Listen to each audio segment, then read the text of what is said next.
eu te esqueça. Posso fazer sua vontade, atender seu pedido, mas esquecer é bobagem, é tempo perdido. E aí vocês? Ainda Bom dia. Saudade.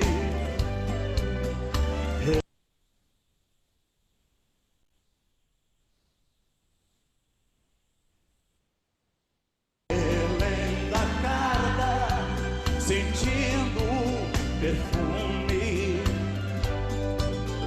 Mas que fazer com essa dor que me invade? E daí? Mato esse amor.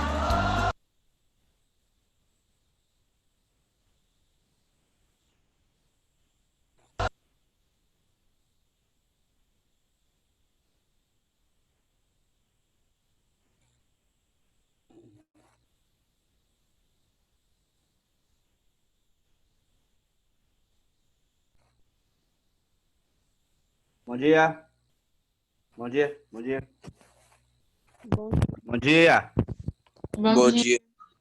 Ó, começou animada a aula, dando bom dia para todo mundo, cantando música, ouvindo música, e ninguém responde, cara, ninguém manifesta. Então, é uma coisa muito triste. Começa de animado. Vou autorizar a galera a entrar aqui agora, no perfil socioeconômico.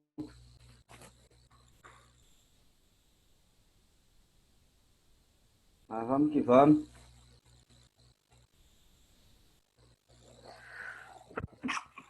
Ai, ai. Não acredito que o que eu estava fazendo aqui sumiu. Deixa eu ver aqui. É exatamente isso.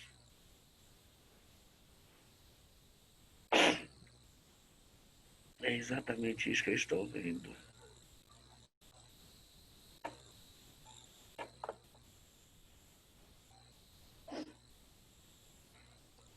Meu computador tá ruim.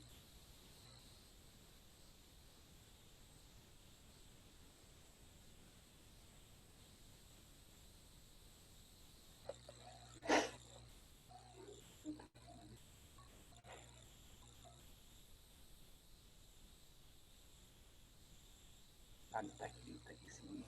Graças a Deus. Galera, vamos lá pegar o livreto na página 29, por gentileza. 29, galera.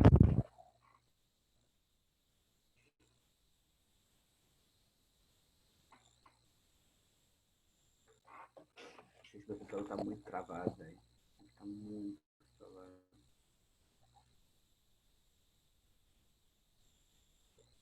Esse clique ele não vai.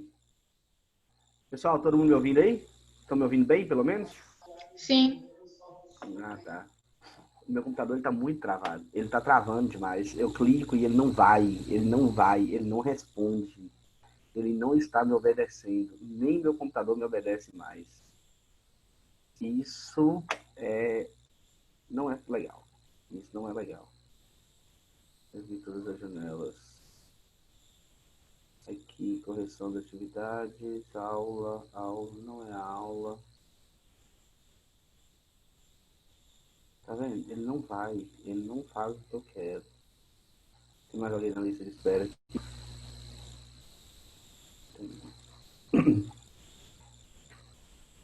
Tem mandou um chat aqui.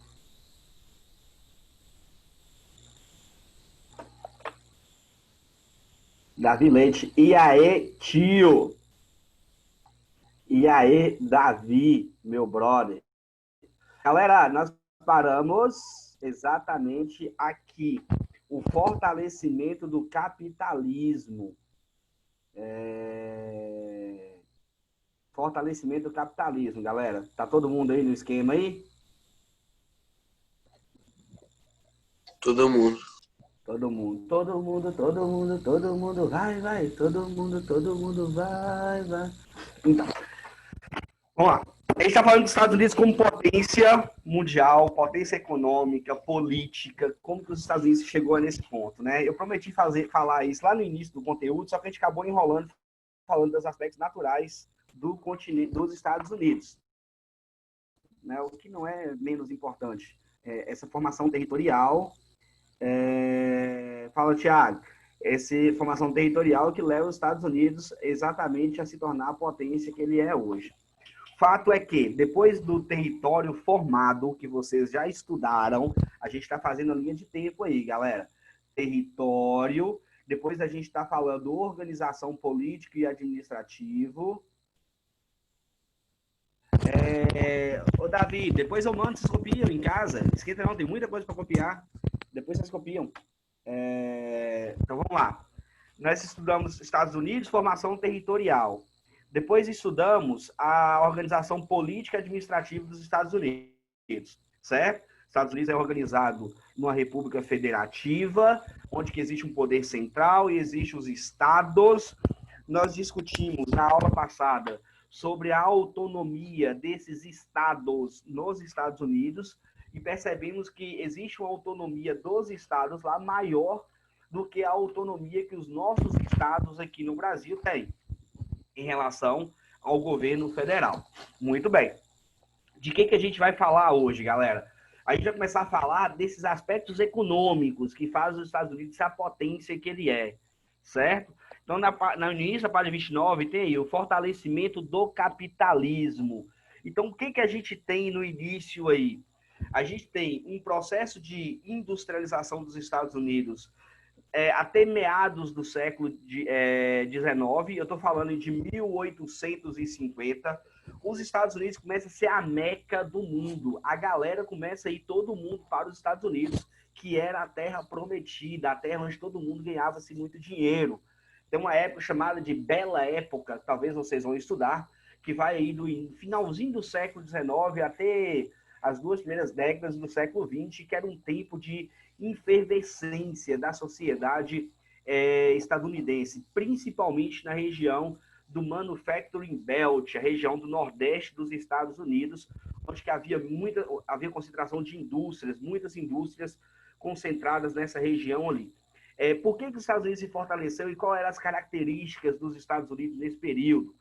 Primeiro eu tenho o capitalismo financeiro, que é onde a galera começa a ganhar dinheiro especulando em bolsas de valores. Isso lá no século XIX. Ganhava-se muito dinheiro nos Estados Unidos especulando em bolsas de valores. Posteriormente, eu tenho os Estados Unidos liderando o capitalismo informacional, mas é uma segunda fase. Já é aí pós-Segunda Guerra Mundial. Então, inicialmente, o capitalismo financeiro, no início dessa tomada de liderança global pelos Estados Unidos, quais eram as características dos Estados Unidos? Eu tinha uma economia liberal nos Estados Unidos, pouca interferência do Estado, o Estado como instituição interferia pouco nas questões econômicas, e eu tinha um mercado regulado pelo próprio mercado, pelas empresas, pelas multinacionais. Eu tenho nesse período aí, galera, o surgimento, por exemplo, do Henry Ford.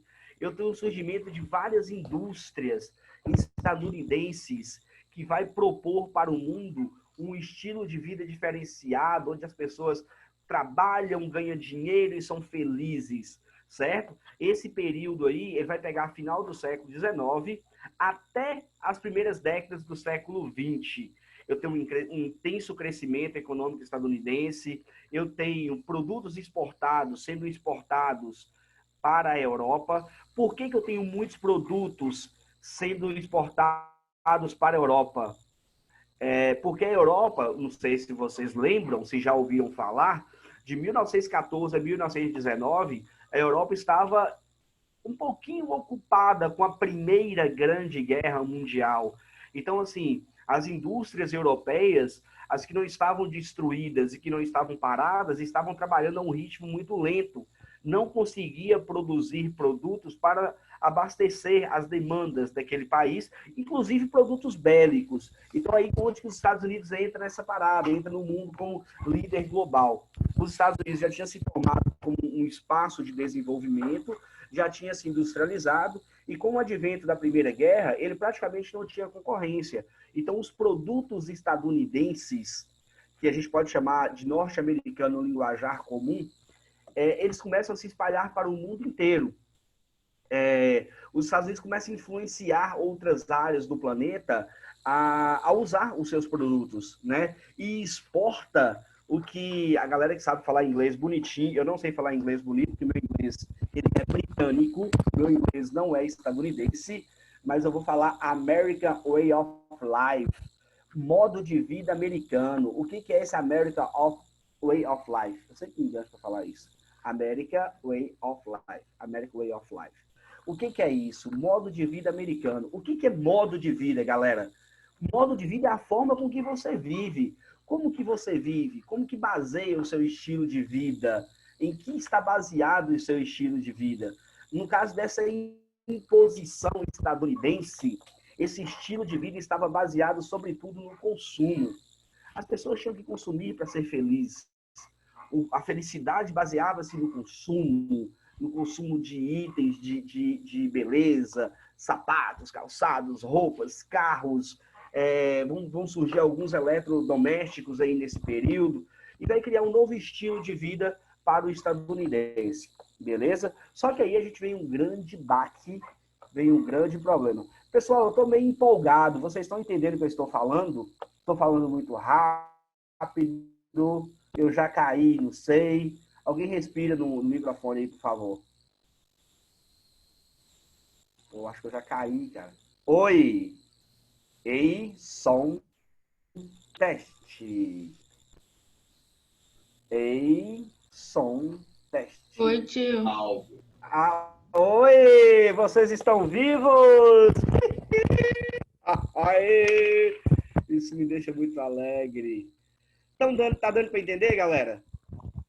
Até o American Way of Life. Eu vou decorar isso. Eu tô entendendo, tio. Da próxima vez. Show! Aí vem a grande crise de 1929. Já ouviram falar dessa grande crise, galera? De 1929? Já ouviram falar ou não? O crash, a quebra da Bolsa de Nova York, a Grande Depressão. Já ouviu falar? Pessoal? Já ouviu falar. Já ouviu falar. Vou falar mais devagar então para ficar no ritmo de vocês. O que foi a grande crise de Nova York? Foi motivada por quê? A economia estadunidense baseava no consumo. Eu vendo, alguém compra, eu ganho dinheiro. Eu tenho dinheiro, eu invisto em outras indústrias que vai vender, produzir mais produtos e vai vender mais, eu vou ganhar dinheiro agora sem fazer nada. Isso é o capitalismo financeiro. Essa ideia de bolsa de valor, de eu pegar R$1 milhão, investir nas empresas, ficar em casa sentado sem fazer nada e só receber os dividendos da empresa. Essa é a ideia do capitalismo financeiro. E isso era uma ideia que vigorava por todo o Nordeste dos Estados Unidos, certo? O problema, galera, é que eu tinha muita gente investindo em muitas indústrias fabricando muitos produtos, só que eu não pensei em nenhuma coisa. Uma hora eu ia parar de vender os meus produtos. O Ford, por exemplo, tinha um chamado Ford T Bigode. Já ouviu falar do Ford T Bigode? É o primeiro carro do Henry Ford. Primeiro carro não, primeira linha de produção do Henry Ford para fabricar esse carro. Ele produzia milhares de carros por dia. Então chegou um momento que ele não tinha para quem vender carro. As pessoas que tinham carro já tinham carro. Não existia nessa época, por exemplo, o design pensado para criar a obsolescência programada. Então os carros não quebravam. A pessoa que tinha um carro já tinha um carro. Ia comprar um segundo carro para quê? E o carro era do mesmo modelo. Você não tinha carro de modelo diferente. Então chegou um momento que, com a Europa se recuperando no pós-Primeira Guerra Mundial, que a guerra durou de 1914 a 1919. Então, 10 anos depois, a Europa já estava recuperada. As indústrias europeias já trabalhavam. As indústrias europeias já produziam produtos. Nos Estados Unidos, o mercado interno já ficou saturado. Então, eu tinha um monte de gente com um monte de dinheiro fabricando um monte de produtos que não tinha valor nenhum, certo? Então, a venda vai cair. Se a venda vai cair pela lógica de mercado, o preço vai cair. Vocês entendem isso, galera? Essa lógica de mercado, muito produto, preço baixo. Cri, cri, cri, cri. Galera, conversa. Pelo amor de Deus. Eu estava na sala de aula e pedi vocês para fazer silêncio. Agora vocês não querem conversar, cara. Pelo amor de Deus. Quando vocês veem caminhões de laranja na rua, por exemplo, tem dezenas de caminhões de laranja na rua, o preço está baixo. Quando tem só um caminhão de laranja para a cidade inteira, esse cara vai cobrar caro, porque só ele tem laranja. Então, essa é a lógica de mercado. Na crise de 29 aconteceu isso. Tinha carro nas fábricas esburrando pelo teto. Então, assim, você comprava carro a troca de centavos. Só que ninguém tinha centavos, né? Esse é o problema. A galera não queria comprar. Então, você tem a redução das vendas, a queda do preço. Consequentemente, a queda das ações na Bolsa de Nova York. Ou seja, as empresas que achavam que valiam $1 bilhão, na verdade, não valia nada. Porque o que ela produzia, ninguém comprava. Então, com isso aí, você tem a falência de bancos, você tem a falência de indústrias, você tem... Fala, Thiago, meu brother. Mas fala, pelo amor de Deus. Desemprego em massa. Exatamente. Vai falando, gente. Participa. Não, porque eu não tinha certeza. Não, mas pode falar. Se não tiver, a gente corrige aqui. A gente fala, a gente partilha as ideias. Então tá. Tá bom? Pode ficar à vontade. A gente está aqui para aprender. Juntos. Não é que eu falo uma coisa errada aqui também, vocês me corrigem. Tá tudo certo. Desemprego em massa, é tudo isso aí, Thiago. A lei da procura e oferta, exatamente. Você tem muita oferta, pouca procura, o preço vai cair, exatamente. Então, isso aí desencadeou a queda das ações a queda das ações na Bolsa de Nova York, que foi a maior crise do capitalismo até os dias atuais, né? Porque as áreas de influência tinham uma atuação mais limitada nesse momento. Talvez a crise que a gente está vivendo agora, talvez seja até mais relevante em questões numéricas, mas a possibilidade de reestruturação agora é mais visível do que em 1929. Mas beleza, uma grande crise, uma grande depressão financeira se abateu sobre o maior centro econômico do mundo na época, que já era os Estados Unidos da América, ou United States of America. A da falta procura, a redução de compra que é da Bolsa de Valores. Quanto custa hoje em dia um carro desse? O Ford ter bigode hoje vai ter um valor altíssimo por ser uma raridade, né? Quando a gente estuda Fordismo, a gente fala o seguinte: quando começou a ser fabricado o Ford T, ele custava $500. Quando ele parou de ser fabricado, ele custava $50. Quando na crise de Nova York, ele chegou a custar $50. Só que ninguém comprava, porque ninguém precisava do carro. Eu já tinha um carro. Fiquei 2 carros aqui.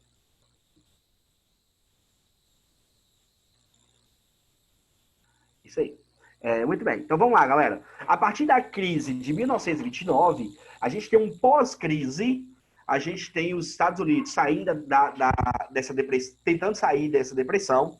E aí vai surgir um fenômeno muito contraditório para as discussões atuais que tem hoje sobre polarização política.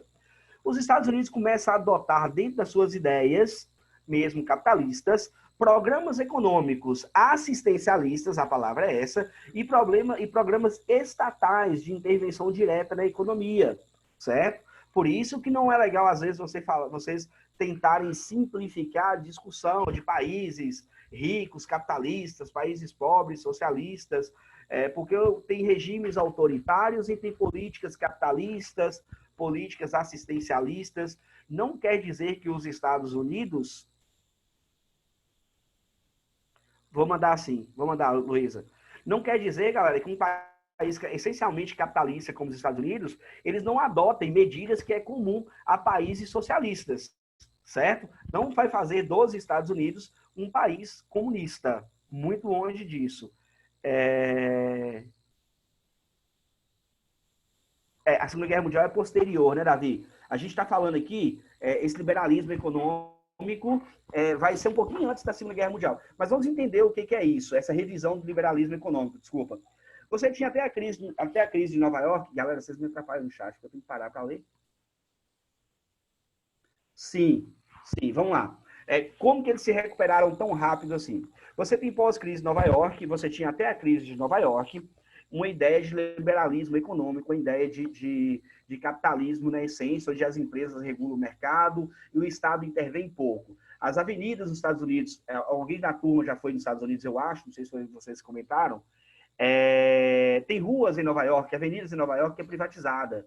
você tinha uma metodologia e uma organização econômica muito pura para o capitalismo. Com a crise de 1929, o Estado, como governo, entende que não dá para ser assim. O Estado tem que participar da economia, ou regulando em alguns pontos, ou estimulando em outros pontos. Então, aí que vai criar o Roosevelt, de 1933, 4 anos após a quebra da Bolsa, após a crise de 29, ele vai criar o New Deal, chamado de Novo Acordo, muito criativamente chamado de Novo Acordo, porque é um acordo novo, né, para as ideias capitalistas. É como se fosse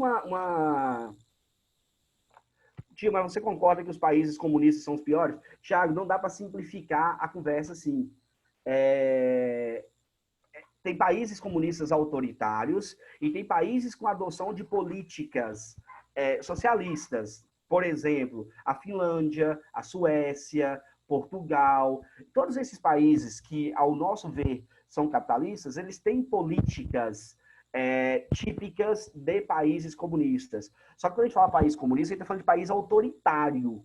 Autoritário, como Cuba, como a Coreia do Norte, como a própria China, que é um país comunista, autoritário, mas que tem desenvolvimento econômico. Não dá para simplificar essa economia, essa conversa. A Libéria é um país capitalista e é muito ruim, né? Então, assim, não dá para simplificar. Vamos voltar aqui.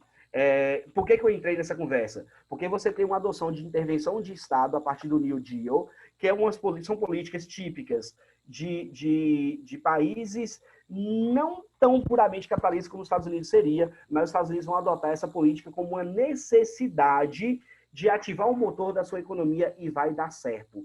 Por quê? O que os Estados Unidos vai fazer lá na década de 40, galera, com esse New Deal? Vai investir em infraestrutura, vai construir pontes. A Golden Gate foi construída nesse período, que era uma forma do Estado estimular a economia. Mas como que o Estado estimula a economia construindo uma ponte? Ora, bolas, para construir uma ponte você precisa de mão de obra, você precisa de matéria-prima, você precisa circular mercadorias, você estimula outras indústrias. Então, os Estados Unidos criou esse processo de dinamismo econômico incentivado por investimentos estatais, principalmente em infraestrutura. A lei de construção, reformaram patrimônios públicos, tudo isso com o objetivo de gerar emprego e dinamizar a economia interna dos Estados Unidos. Vai dar certo? Vai dar muito certo. Porque os Estados Unidos vai fortalecer vai reerguer a sua economia. Em 1939 começa a Segunda Guerra Mundial e tem quase que os mesmos efeitos da Primeira Guerra Mundial para os Estados Unidos, com uma ressalva. A Segunda Guerra Mundial vai ter consequências muito mais catastróficas para a Europa e para o Japão, certo? E os Estados Unidos vai se consolidar ainda mais como essa liderança mundial pós-Segunda Guerra Mundial, beleza? Então, peraí. Isso.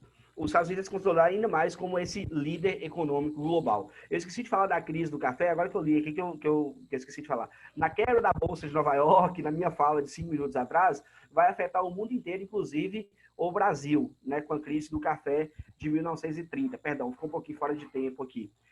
Não vai afetar os países comunistas, que já existia, a Revolução Russa foi em 1917, você tem a formação e a consolidação da União Soviética em 1921, não vai afetar porque os países de economia comunista, nesse período, tinham uma economia fechada para o mundo capitalista. Eles eram uma organização fechada ali, certo? Mas essa crise de 29 vai espalhar por todo o mundo, inclusive para o Brasil, que a gente tem aquela queima de café no Porto de Santos. Vocês estudaram isso no ano passado, no 7º ano. Muito bem. Então, a gente está falando do New Deal, já falei do New Deal, pós-Segunda Guerra Mundial, que é o que a gente está aqui, a recuperação e consolidação econômica dos Estados Unidos. Você tem uma rápida recuperação econômica em função desse New Deal, desses planos de investimento estatal na infraestrutura, gerando emprego, gerando renda e dinamizando a economia estadunidense. Quando vem a Segunda Guerra Mundial, os Estados Unidos criam a mesma condição da Primeira Guerra, de ser fornecedor de produtos industrializados para o mundo onde não era industrializado ou onde não conseguia se abastecer, né? Caso da Europa e do Japão. Além disso, a gente tem o desenvolvimento dos meios de transporte, os meios de comunicação, que eles vão começar a ser mais eficientes e eficazes com o passar do tempo. Então, a gente vai falar no próximo conteúdo, eu acho que na próxima aula. São as zonas de Chopper.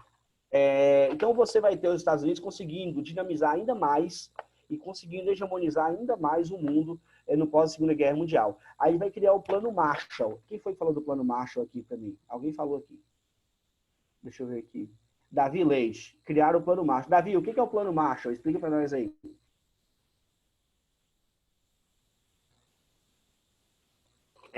Recuperação financeira dos países da Europa Ocidental. Isso, mas você consegue me explicar por que isso aconteceu?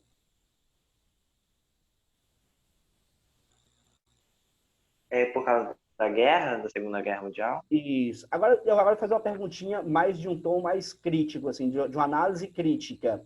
Análise crítica não é falar mal, não, viu, galera? É só entender o contexto da situação. Por que os Estados Unidos ajudam a Europa? Vou te contextualizar mais ainda. Pense que a guerra foi dividida entre os países aliados e o país dos eixos, né, que eram os principais. Os aliados eram Estados Unidos, França, a União Soviética, que era aliada aos Estados Unidos, e os países do eixo eram Itália, Alemanha e Japão, principalmente. Né? Os Estados Unidos lutou contra a Alemanha, matou os nazistas lá, aquela bagaça toda lá. Depois destruiu parte da Alemanha, beleza. Depois os Estados Unidos foi lá e ajudou a Alemanha a se reconstruir. Por quê? Ajudou com o Plano Marshall. Por que eles fizeram isso?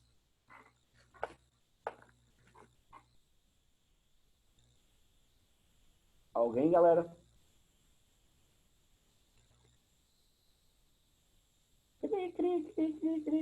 Vamos lá.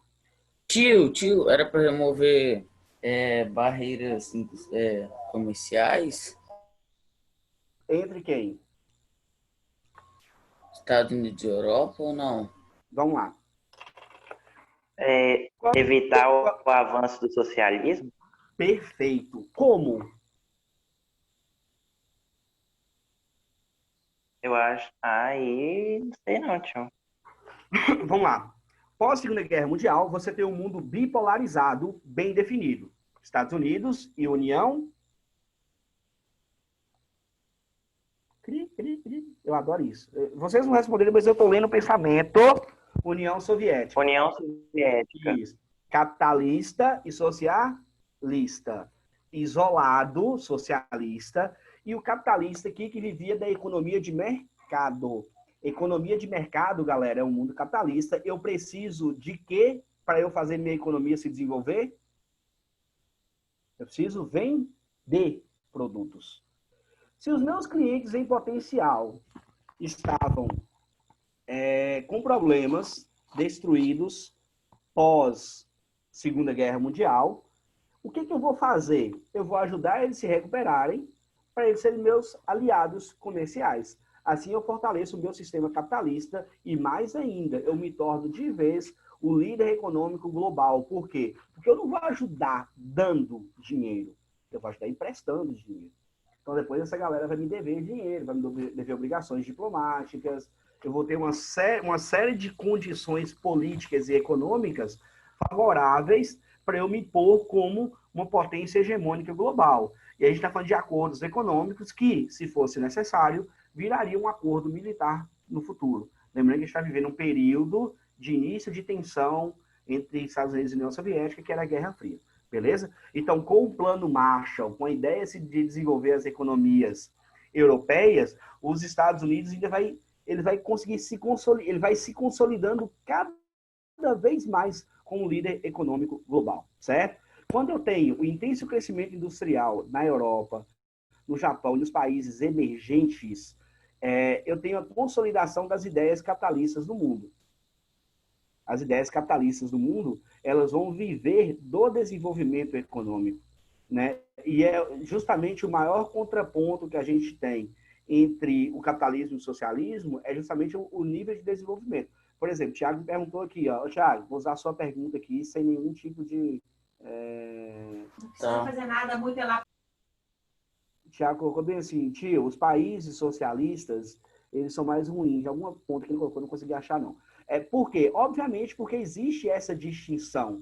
nos países que eram influenciados diretamente pela União Soviética, no leste europeu, por exemplo, eles são muito menos desenvolvidos do que os países do oeste, da área capitalista da Europa, né? Então, esse tipo de desenvolvimento desses países vai consolidar as ideias estadunidenses como as ideias que levam ao desenvolvimento, né? Existe uma frase pronta, eu não gosto dessas coisas, mas que é de se pensar, que fala assim, quando o muro de Berlim caiu, a galera correu para onde? Correu para o lado ocidental ou para o lado oriental?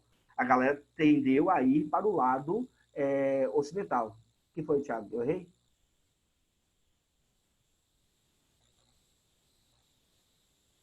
Sim, desculpa. Verdade, Thiago. Você me perguntou se eu concordava. E o nível de desenvolvimento industrial, não há que se negar que os países alinhados aos Estados Unidos, que já eram potências, eles vão se alavancar mais, né? Mas aí a gente não vamos entrar nessa discussão, não, que não, na discussão aprofundada ideológica, que não é o caso, não. Os Estados Unidos, para se fortalecer depois da guerra, eles criaram a indústria de plástico e de fibra. Sim, a corrida espacial para os Estados Unidos, ela foi muito mais benéfica, por exemplo, do que para a União Soviética. Por quê? Não, é exatamente o que eu ia falar, Davi. O que acontece? Primeiro que os grandes benefícios que a gente tem na tecnologia no mundo hoje, eles se deram em função da guerra, né? O computador, vários materiais, elementos químicos foram descobertos com a Primeira e Segunda Guerra Mundial, o aperfeiçoamento de meios de transporte, de aviões, eles vão se dar com a Segunda Guerra Mundial. Quando a gente tem a corrida espacial, por exemplo, que é um marco bem interessante entre essa disputa ideológica, capitalismo e socialismo, essa corrida espacial vai trazer muito mais benefício para os Estados Unidos do que para a própria União Soviética, que foram os primeiros a ir para o espaço. Por quê? Porque a União Soviética só estava preocupada em se armar, em criar uma proteção bélica, né, para manter o seu regime autoritário, fechado, né, dentro das ideias comunistas. Os Estados Unidos usaram as tecnologias descobertas na corrida espacial para fabricar produtos e fortalecer a sua indústria. Né? O micro-ondas, por exemplo, né? É uma coisa que foi descoberta com a corrida espacial e virou um bem de consumo, virou um item de consumo para as indústrias estadunidenses se expandirem. Então, esse desenvolvimento industrial todo vai criar essa consolidação dos Estados Unidos como potência. A Europa não sai só perdendo, não, Davi. Por quê? Porque a Europa já era desenvolvida antes das guerras, né? Você já tinha núcleos urbanos, você já tinha núcleos industriais. Obviamente que não saiu ganhando com as guerras, mas eles conseguem se reestruturar muito rapidamente também pós Primeira e Segunda Guerra Mundial, falando da Europa. O que foi, Thiago? Os Estados Unidos é muito esperto, é por isso que é a maior potência mundial, né? Vamos lá. Depois a gente tem, galera, os Estados Unidos consolidando como a segunda maior potência mundial. A gente tem a década de 80. Presta atenção, a década de 80 ela é marcada por um presidente chamado Ronald Reagan. Esse cara, ele é um dos responsáveis pela tentativa de abertura econômica e política da União Soviética. A União Soviética é totalmente o oposto. Não, vamos especular isso não, Davi, só para eu concluir meu raciocínio aqui, já está acabando a aula. A União Soviética é um oposto, e eu estou usando a União Soviética como exemplo para vocês entenderem o que são as ideias liberais na prática, né?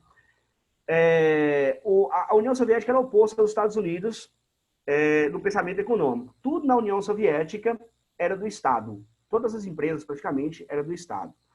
Nos Estados Unidos, a ideia era transformar todas as empresas em empresas privadas. Até a década de 80, ainda existiam empresas estatais. Então, tem a chamada para fazer ainda. Eu vou fazer, peraí, rapidinho, vou terminar aqui. Existiam empresas estatais ainda nos Estados Unidos. O presidente Ronald Reagan cria esse termo de neoliberalismo, que é, novamente, uma reorientação para o capitalismo.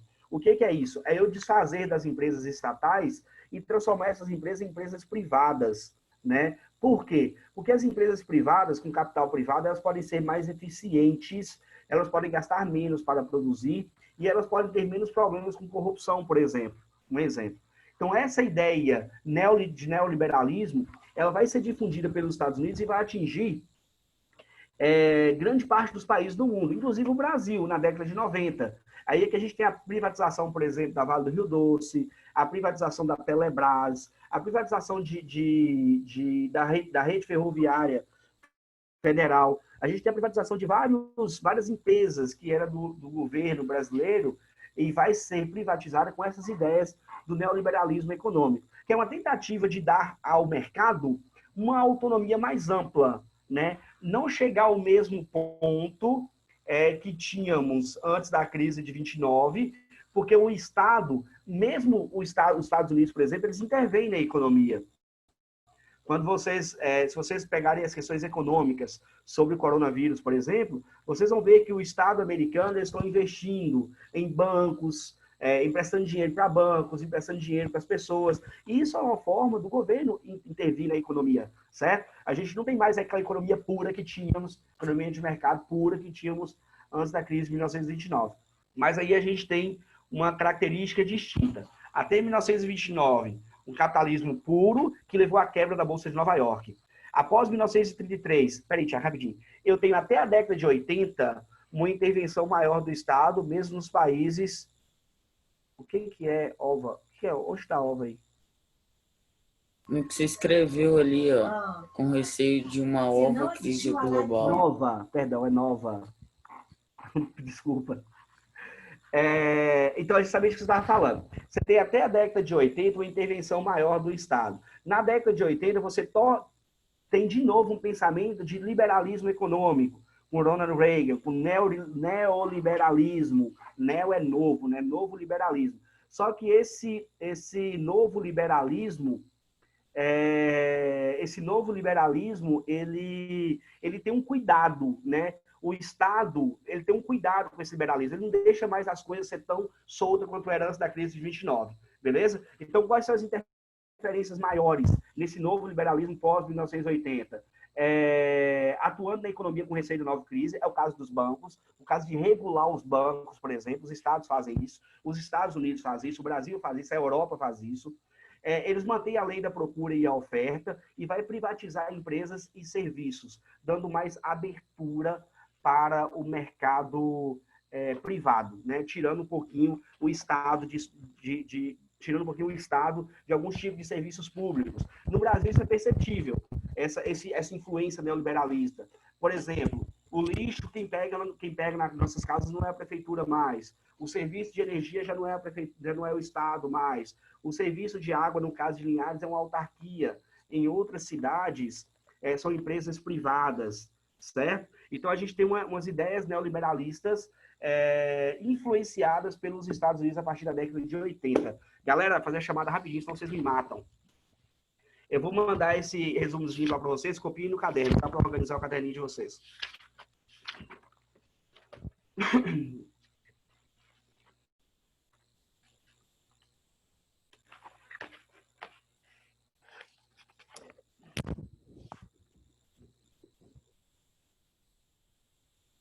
Todo mundo tá vivo? Já acabou, vou fazer a chamada, rapidinho aqui. Obrigado, Thiago. Obrigado, Davi, pela consideração. Alexander, tá aí? Presente. Ana Carolina. Presente. Ana Clara. Presente. Ana Paula. Ana Paula. Arthur. Marim. Presente. Arthur dos Anjos.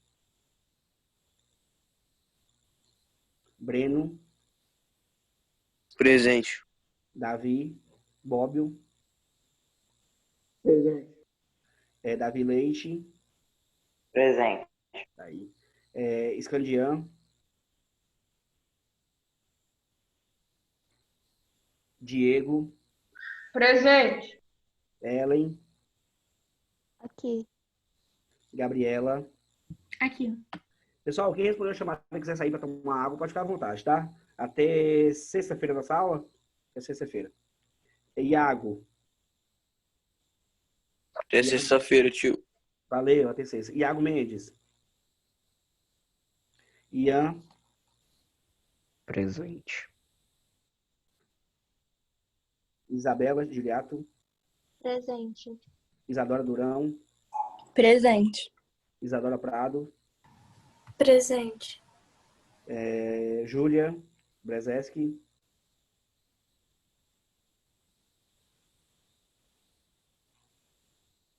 Júlia Dávila. Presente.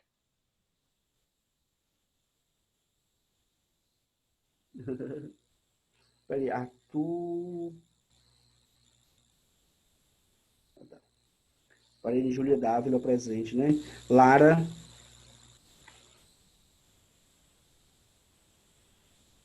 Lara. Leandro. Presente. Lian. Presente. Oi. Que ela falou que a internet dela caiu quando Caiu? você falou o nome da Gabriela. Aí Ela por tá isso que ela saiu. Tá tentando entrar aqui. A Linda tá aí? Luiz Antônio. Presente. Maria Luísa. Presente. A Júlia entrou, né? Né, Júlia? Entrei, tio, tô aqui. Show. Maria Luísa tá aí? Matheus Bastos. Murilo. Presente. Matheus Lorizonde, eu saltei ele. Matheus Paula. Faltou? Ah, tá aí. Nanda. Presente. Rafaela. Rafaela Presente. Raul Silotti. E Thiago. Tem aula minha sexta-feira, né, galera? Ô, tio, a aula foi mó legal hoje, hein? Obrigado, viu, menino? Obrigado. Valeu.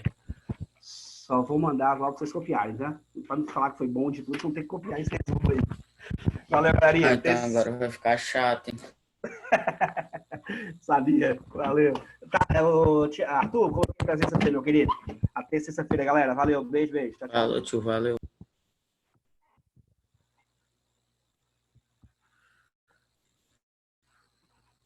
Uhum.